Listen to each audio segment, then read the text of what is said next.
Hey, hey! Lechon natin, boys. Ang sarap. Pero mas masarap yung nagluto.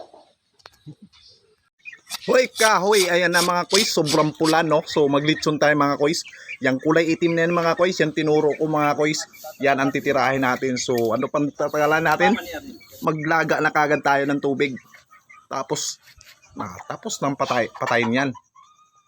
So okay na mga koys, nakatuhog na. So kulay itim yung dinadali natin ngayon mga koys. So nakahanda na rin tayo ng uling dyan.